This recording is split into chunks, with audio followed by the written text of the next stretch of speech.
जय हिंद दोस्तों। आज जिस टॉपिक को हम कंप्लीट करेंगे वो है सबरीमाला में। अभी नवंबर में ही एक क्राइसिस हुआ था। क्या हुआ था? यहाँ पे एक भगदड़ जैसी सिस्टम हो गया था, पूरा का पूरा एक स्टैम्पेड हो गया था। उस स्टैम्पेड में किस तरह से यहाँ पे क्राउड को मैनेज किया गया, चाहे वो टेम्पल के द्वारा हो या फिर वो गवर्नमेंट के द्वारा हो, किस तरह से वो किया गया। हम देखेंगे यहाँ पे इंस्टीट्यूशनल फेलियर किस तरह, भाई ये स्टैम्पेड क्यों हुई यहाँ पे, वो भी हम देखेंगे। और जुडिशियल इंटरवेंशन देखेंगे किस तरह से हाई कोर्ट ने आकर के इस पूरा क्राइसिस को मैनेज किया और इस क्राउड को मैनेजमेंट मतलब क्राउड को इस भगदड़ को कम किया। ठीक है, लेकिन हम पहले समझते हैं थोड़ा सा कि सर 2018 में इस पर कुछ जजमेंट भी आया था सबरीमाला, वो वाला समझा दो। पर मैंने कहा उससे भी पहले हमें समझना पड़ेगा कि भारत में टेम्पल किस तरह काम करते हैं। टेम्पल किस तरह काम करते हैं। भाई आपके गांव में कोई टेम्पल होगा तो छोटा सा टेम्पल है, बिल्कुल। वो टेम्पल कैसे बना होगा? भाई लोगों बागों ने पहले शुरुआत में वहाँ आस्था की होगी, कोई जगह होगी वहाँ पे एक छोटी सी मूर्ति लगा दी, फिर वहाँ पे आसपास में चार दीवारी बनाई कुछ सालों में, फिर कुछ सालों में चबूतरा बना, इस तरह से टेम्पल वो बना। ठीक है, और वहाँ पे पुजारी को बिठा दिया जिनको महीने की सैलरी देते हैं, वो आकर के साफ सफाई वगैरह सब कुछ अच्छे से टेम्पल की पूजा भी करते हैं, सुबह उनको ईश्वर को नहलाते धुलाते सब कुछ वो काम करते हैं, खाना भी खिलाते सब कुछ करते हैं, बिल्कुल सही बात है। तो गाँव में टेम्पल छोटा सा होता है, लेकिन शहरों में टेम्पल भी छोटे छोटे से टेम्पल होते हैं। लेकिन कुछ टेम्पल बहुत ज़्यादा बड़े हो जाते हैं, जहाँ पे बहुत सारा डोनेशन आता है, बहुत सारी पब्लिक आती है वहाँ पे रसोई घर चलती है, जहाँ पे कि प्रसाद वगैरह मिलता रहता है, अनलिमिटेड सब कुछ मिलता है वहाँ पे। तो जो छोटे छोटे टेम्पल होते हैं ना, चाहे गाँव में हो शहरों में, इसको तो मैनेज करने के लिए वो पुजारी काफ़ी होते हैं। लेकिन ये जो बड़े बड़े टेम्पल जिसमें लाखों के श्रद्धालु आते हैं, इनको मैनेज करना एक पुजारी के हाथ पे काम नहीं है। यहाँ पे तो पूरी टीम चाहिए कि एक टीम देखेगी साफ सफाई को, एक टीम देखेगी यहाँ पे सिक्योरिटी को। सर सिक्योरिटी मतलब कि कौन अंदर आ रहा है उसको वेरिफिकेशन देख करना। आप जब वहाँ पे तिरुपति बालाजी को, मैं अपने आप नहीं गए होंगे लेकिन आपने वीडियो में तो देखा होगा ना कि वहाँ सुना तो होगा इवन कि वहाँ पे बहुत सिक्योरिटी चेकिंग होती है, सब कुछ होती है। तो एक सिक्योरिटी की टीम होगी, वहाँ पे प्रसाद वगैरह मिलता है, तो खाना बनाने की पूरी टीम होगी, और एक खाना खिलाने वाले केटरिंग की पूरी टीम होगी। इस तरह से अलग अलग सारी बहुत सारी टीम होगी, बहुत सारी टीम होगी। तो अब है ना, जैसे कि कोई टीम है तो उसका कोई ना कोई तो लीडर होगा ना, ताकि अगर पुलिस वाले कहेंगे, अगर कोई केस होता है पुलिस वाला कहता है आपका खाना अच्छा नहीं, तो वो खाने वाने के लिए क्या सबको पकड़ेंगे? क्या नहीं, वो एक खाने वाने के लीडर को पकड़ेंगे। भाई आप बताओ भाई क्या बात थी, आप जिम्मेदारी लेते हैं पूरी की पूरी कि आपने पूरे खाने की टीम को सही नहीं किया। समझ में आ गया? तो ये अलग अलग तरह की टीम होती है, इनके लीडर्स होते हैं। इनके लीडर के एक कमरे में बैठते हैं, उसको बोलते हैं बोर्ड। उसी तरह से सबरीमाला का भी एक बोर्ड है, उसको बोलते हैं TDS, त्रवणकोर Devaswom board, TDB, Travancore Devaswom board. ठीक है ना? इस बोर्ड में क्या होता है ना कि ये साफ सफाई वाले का एक लीडर बैठेगा, एक लीडर बैठेगा जो खाना खिलाना रहा है उनका, एक लीडर बैठेगा जो कि खाना बनाते हैं उनका, एक लीडर बैठेगा सिक्योरिटी वाले का, और इन सब का भी एक लीडर बैठता है, उसको बोलते हैं CEO, चीफ एग्जीक्यूटिव ऑफिसर। बात समझ में आ गया? सर ये पूरा बोर्ड समझ में आ गया। तो सर हमारे गांव में से ऐसा बोर्ड बनता है कि नहीं? आपके गांव में छोटे टेम्पल होते हैं, वहाँ कम डोनेशन आता है, कम श्रद्धालु आते हैं, तो इतनी दिक्कत नहीं होती, लेकिन बड़े टेम्पल्स में तो दिक्कत होती है, तो इसलिए बनता है। तो शबरीमाला में है क्या ऐसा बोर्ड? बिल्कुल है। क्या सर तिरुपति बालाजी में क्या? बिल्कुल वहाँ पे भी ऐसे बोर्ड होते हैं। बात समझ में, सर पूरा खेल समझ में आ गया। हम सबरीमाला का जजमेंट समझते हैं, ताकि अगर कोई पूछे सबरीमाला में क्या था तो समझ में तो है ना। भाई 2018 में क्या हुआ था कि ये जो एक केस हुआ था जिसमें कि कुछ लोग बाग सुप्रीम कोर्ट चले गए थे। क्यों गए थे? क्योंकि जो सबरीमाला टेम्पल में जो ये बोर्ड बैठता है, कौन सा बोर्ड बैठता है? TDB, Travancore Devaswom Board. इन्होंने क्या कहा? इन्होंने कहा कि सबरीमाला मंदिर में हमारे जो भगवान है उनका नाम है लॉर्ड अयप्पा, और लॉर्ड अयप्पा थे ना, वो जो बाल ब्रह्मचारी थे, उन्होंने जीवन में कभी भी ऐसी मान्यता है कि उन्होंने जीवन में कभी भी किसी भी लड़की को अपने आसपास भी नहीं आया। वो बाल ब्रह्मचारी थे, तो उनका कोई लेना देना ही नहीं था यहाँ पे। तो TDB ने कहा कि भाई कि हमारे जो ईश्वर हैं लॉर्ड अयप्पा है वो बाल ब्रह्मचारी थे, तो इस मंदिर में लेडीज़ को आना नहीं चाहिए, उनके आसपास भी नहीं आना चाहिए। क्यों लेडीज़ को नहीं है? क्योंकि लेडीज़ के पास में एक मेंस्ट्रुअल साइकिल होती है। सिंपल भाषा में, जो 10 साल से लेकर करीबन 50 साल की जो फीमेल्स होती है ना, उनके पीरियड्स वगैरह आते हैं। नॉर्मल भाषा में मेंस्ट्रुअल एज को उसको बोलते हैं जिनके पीरियड्स आते हैं। तो ये वाली लेडीज़ को हमारे लॉर्ड अयप्पा के पास आना भी नहीं चाहिए। क्यों? क्योंकि वो खुद बाल ब्रह्मचारी थे ना, तो लेडीज़ का यहाँ का काम, तो टेम्पल में लेडीज़ को बैन कर दिया। तो क्या हुआ कि कुछ वुमेन के ग्रुप थे, वो चले गए सुप्रीम कोर्ट की, भाई कि इस TDB बोर्ड, क्या ईश्वर ने मना किया था? क्या ईश्वर ने आकर लेडीज़ को मना किया था कि आप मेरे टेम्पल? नहीं, TDB ने मना किया था। टेम्पल त्रवणकोर देवस्वाम बोर्ड, इन्होंने मना किया कि कोई भी लेडीज़ अंदर नहीं आ सकती है टेम्पल में। ठीक है, तो ये कोर्ट में केस चला गया, सुप्रीम कोर्ट ने कहा कि भाई कि 5 जज बैठे थे सुप्रीम कोर्ट में, 5 जज में से 4:1 पे एक जजमेंट आया कि जो फीमेल को आपने एंट्री के लिए बैन किया है ना, ये बैन ही पूरा अनकॉन्स्टिट्यूशनल है। क्यों?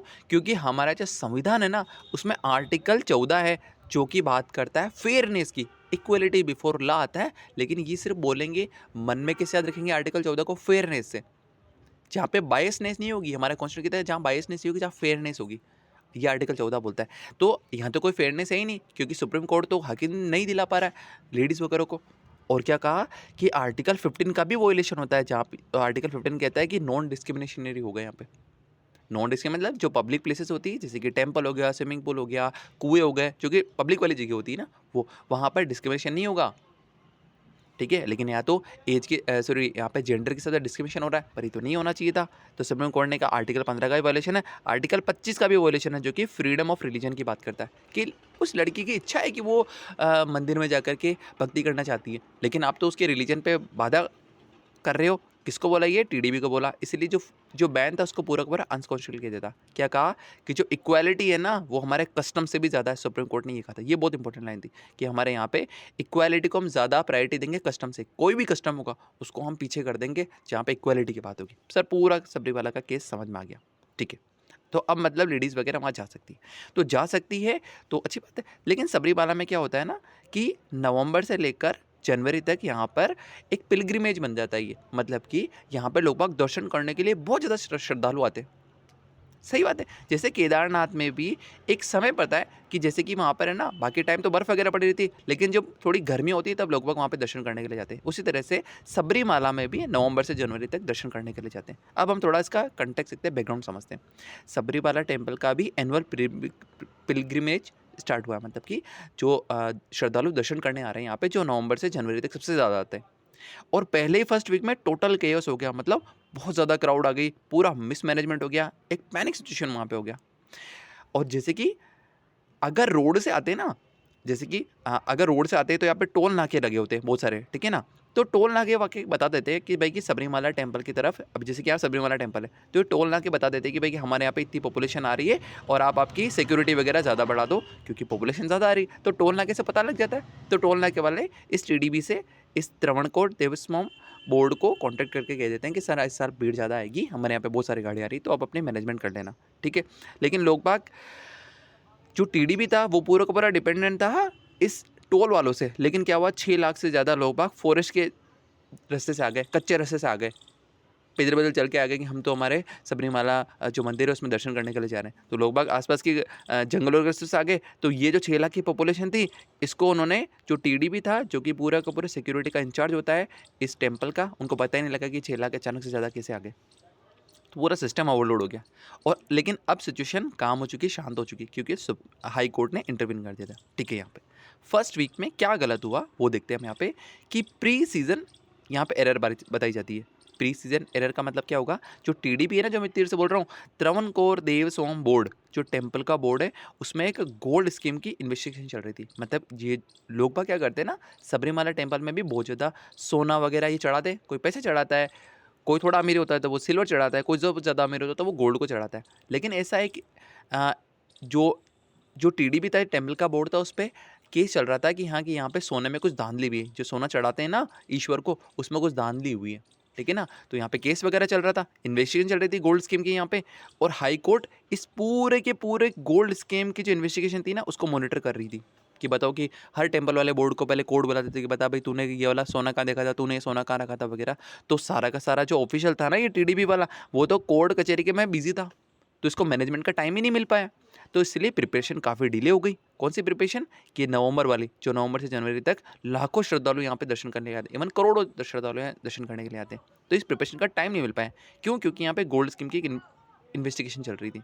तो सारा के सारे बोर्ड के मेंबर थे ना, वो तो बेचारे कोर्ट कचहरी में थाने के चक्कर लगा रहे थे, तो प्रिपरेशन डिले होगी। तो जो सिक्योरिटी एडिट थी, रिव्यूज़ थे, वो बहुत ही लेट स्टार्ट हुए। सही बात है, सारे प्रिपरेशन लेट हुए। यहाँ पे पूरा सिस्टम क्रैश हो गया था। कैसे? क्राउड इतना ज़्यादा था कि बेसिक अरेंजमेंट टूट गई थी। क्राउड ज़्यादा कैसे है? क्योंकि 6 लाख लोग बाग टोल से ना आकर के वो फॉरेस्ट से आए, जंगलों के कच्चे रास्ते से आ गए।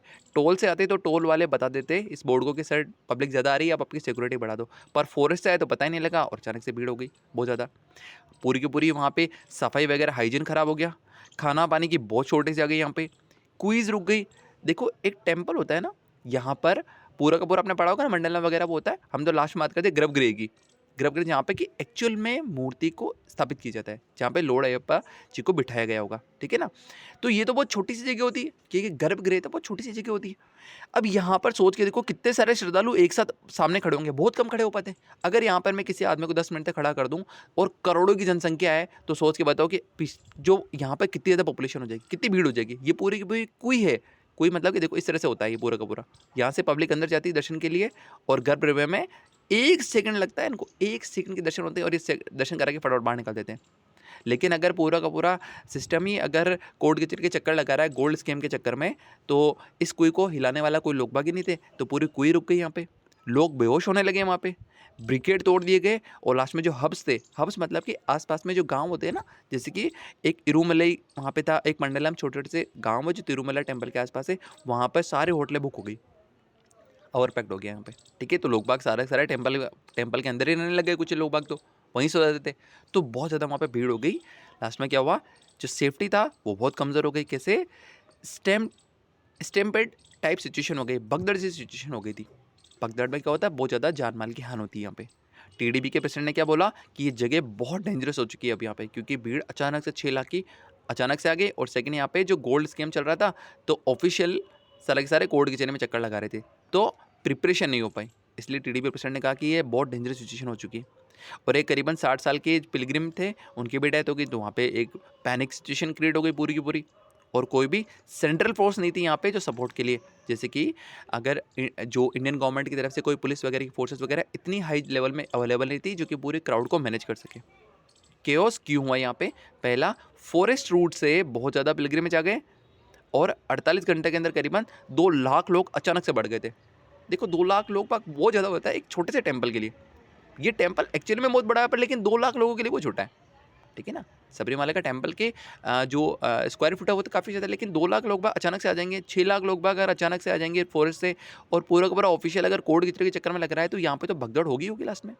पॉलिटिकल एंगल हम यहाँ नहीं देखेंगे, हाई कोर्ट का इंटरवेंशन देखते हैं यहाँ पे हम, कि हाई कोर्ट ने स्ट्रेट क्वेश्चन पूछे कि 6 मंथ पहले आपने प्रिपरेशन क्यों नहीं की थी भाई। अगर आपको पता है कि नवंबर से सबरीमाला में लोग बाग दर्शनालु यहाँ पे दर्शन करने के लिए आएंगे, श्रद्धालु वगैरह, तो आपने इसकी 6 महीने से पहले प्रिपरेशन क्यों नहीं की। सेकंड, क्राउन हैंडलिंग में इतनी लैप्सेस क्यों हुई, इसको एक्सप्लेन करो। सुप्रीम या हाई कोर्ट 2 बार आई है। हाई कोर्ट एक तो गोल्ड स्कीम का इन्वेस्टिगेशन तो करे रही है इनसे, और अब इसे नए सवाल और पूछ रही है कि बताओ कि ओवर क्राउडिंग क्यों हुई, यहाँ पे स्टैम्पेड लाइक सिचुएशन क्यों हुई। भाई कि गोल्ड स्कीम के चक्कर में ही तो ऑफिशियल सारे के सारे आपके चक्कर लगा रहे थे सर, इसलिए हुई। और क्या होगा, जो वुमेन है और चाइल्ड, इनकी सेफ्टी को टॉप प्रायोरिटी बनाया, और फुल इंक्वायरी ऑर्डर किया गया। पूरी इंक्वायरी करके बताओ कि ये स्टैम्पलाइट सिचुएशन क्यों हुई, और जो 60 साल के पर्सन थे वो क्यों मरे एक्चुअली में, ठीक है। क्राइसिस कंट्रोल कैसे हुआ यहाँ पे, गवर्नमेंट ने, पुलिस ने और टीडीपी ने एक साथ एक्शन लिया। टीडीपी मतलब कि त्रावणकोर देवस्थानम बोर्ड, ठीक है भाई। ये क्या होता है, ये टेम्पल को मैनेज करता है, चाहे वो खाना हो, चाहे साफ सफाई हो, चाहे सिक्योरिटी, सब कुछ ये मैनेज करता है, ठीक है। इनके हेड को क्या बोलते हैं, सीईओ, चीफ एग्जीक्यूटिव ऑफिसर, ठीक है, बात समझ में आ गई। क्राउड कंट्रोल कैसे किया इन्होंने, जो स्पोर्ट बुकिंग थी वो 20,000 से 5,000 कर दी एक दिन की। मतलब कि जहाँ पे, अच्छा एक चीज़ और नहीं होती है भाई, आप तो आपके मंदिर में कभी भी मुंह उठा के चले जाते हैं ना, वैसे आप सबरीमाला टेम्पल में नवंबर से लेकर जनवरी तक नहीं आ पाएंगे ऐसे अचानक से मुंह उठा के। पहले आपको बुकिंग करानी पड़ती ऑनलाइन। अगर ऑनलाइन बुकिंग नहीं है ना, तो यहाँ पे टोल से ही रवाना कर देते हैं कि भैया पहले बुकिंग तो तब अंदर जाने देंगे, वरना ये टोल जस्ट है ना सबरीमाला टेम्पल के बाहर लगा होता है, इस टोल से मना करते हैं कि चलो घर निकलो। टोल नहीं आपके पास में, अगर आपके पास में ऑनलाइन बुकिंग नहीं तो हम आपको टोल से एंट्री नहीं देंगे। क्यों, क्योंकि ये टोल सीधा खत्म होता है सबरीमाला टेम्पल में, तो ठीक है, टोल से मना कर देते हैं। तो पहले जहाँ पे 20,000 की बुकिंग होती थी वो 5,000 कर दी इन्होंने, लेकिन वर्चुअल क्यू को सेम रहने दिया। वर्चुअल क्यू मतलब क्या होता है ना, देखो ये भी एक नया कंसेप्ट है। आप सीधा मुंह उठा के जाते हैं और हमारे जैसे बालाजी के मंदिर में गए, सीधा धोख दी, दर्शन करके घर पे आ गए, ठीक है ना। अच्छा, सबरीमाला टेम्पल में जहाँ पे करोड़ों के भक्त लोग जाते हैं, तो इनको कितना समय मिलता होगा यहाँ पे दर्शन करने के लिए, 1 सेकंड भी समय नहीं मिलता है। 1 सेकंड से कम समय, मतलब कि यहाँ से गए, एंटर किया आपने, फटाफट बाहर निकाल दिया आपको, और इससे से लाइन चलती रहती है लाखों की लाइन में, ठीक है। तो लोग बाग क्या करते हैं ना, कि जो बुजुर्ग है, जो चल नहीं पाते, जो हैंडीकैप है, वो भी दर्शन करना चाहते हैं सबरीमाला लॉर्ड अयप्पा के।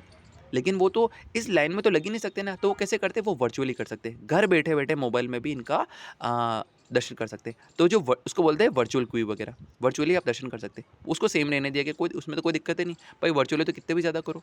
और आउट और जैसे भगदड़ की न्यूज़ मार्केट में चालू हुई और इन्होंने अपने 5,000 तक, सिर्फ 5,000 ही इन्होंने दर्शकों को टिकट वगैरह दिए, तो आउट ऑफ जो बाहर से आने वाले श्रद्धालु थे वो अपने आप ही गिर गए, उनका फुटबॉल चलने से कम हो गया। सही बात है। अगर पता लग जाए कि वहाँ पे भगदड़ हो रही है तो लोग बाग दर्शन करने के लिए लेट जाएंगे, वो रुक जाएंगे कि भाई बाद में चलेंगे यार। ग्राउंड सिचुएशन क्या इंप्रूव हुई? बिल्कुल इंप्रूव हुई। कैसे? जो ट्रायल था उसको थोड़ा शांत किया गया। अभी जो गोल्ड स्कीम वाला चल रहा था ना, हाई कोर्ट ने कहा कि पहले तो आप करो इस स्टेम्पेड लाइक सिचुएशन को कम करो, मतलब कि इस भगदड़ को कम करो, जा करके अपना टेम्पल संभालो, इन बोर्ड को कहा। ठीक है। और जो कुई थी उसको काफ़ी स्मूथ किया गया। कुई मतलब कि ये दर्शन के लिए जाते हैं ना श्रद्धालु, इनको थोड़ा जल्द स्मूथ किया गया कि पहले फटाफट दर्शन करो। दर्शन की स्पीड बढ़ा दी। ये कितनी स्पीड थी इसको रहने देते हैं अपन, कोई मतलब नहीं। एक नया स्ट्रक्चर बनाया, समझ में आया ना? पहले क्या किया? क्राउड को कंट्रोल किया, पॉपुलेशन कम करके ग्राउंड सिचुएशन को इंप्रूव किया कि वो जो ऑफिशियल कोर्ट कचहरी में थे उनको बाहर निकाला कि पहले आप जाके टेम्पल संभालो। और एक नया स्ट्रक्चर बनाया। कैसे बनाया? एक कंसल्टेटिव कमेटी बनाई जिसमें कि पुलिस वगैरह, टीडीपी के एग्जीक्यूटिव ऑफिसर, जो वो सीईओ साहब होते हैं ना उस बोर्ड के, उनको अलग अलग भी लीडर होते हैं हर टीम के, लेकिन इनका मेन लीडर तो को सीईओ बोलते हैं। उनका लीडर को एक बनाया और स्पेशल कमिश्नर अपॉइंट किया ताकि इस क्राउड को मैनेज कर सके। और रैपिड एक्शन फोर्स बनाया जिसमें कि 140 मेंबर थे जो कि क्राउड को मैनेज करने के लिए बनाई गई थी। ठीक है। सिंपल भाषा में क्राउड को कंट्रोल करने के लिए प्रॉपर एक ट्रैफिक पुलिस और एक पूरी सेफ्टी टीम बना दी। ठीक है। पॉलिटिकल इंपॉर्टेंस बिल्कुल नहीं देखेंगे हम। देखो, मेरे को पता है कि आप सुनना चाह रहे होंगे, नहीं सुनना चाह रहे होंगे, लेकिन मैं इसको जानबूझ के नहीं पढ़ाऊंगा। आपको पता लगना चाहिए कि हाँ, पॉलिटिकल चीज़ें मैं बिल्कुल नहीं पढ़ कि क्राइसिस सॉल्व करने के लिए गवर्नमेंट की इमेज इंप्रूव, मुझे नहीं जानना है कि इनसाइट क्या है। मैंने क्या सीखा इससे कि सबरीमाला का जो क्राइसिस है ना वो सिर्फ मंदिर तक के लिमिटेड नहीं होता है। सही बात है। 2018 में भी क्राइसिस हुआ तो सीधा सुप्रीम कोर्ट गया, 2025 में हुआ तो सीधा हाई कोर्ट गया। तो मतलब कि ये मंदिर तक लिमिटेड नहीं होता है, ये पॉलिटिक्स, पब्लिक मूड और इलेक्शन सब पे इम्पेक्ट होता है। ये आर्टिकल था। Thank you.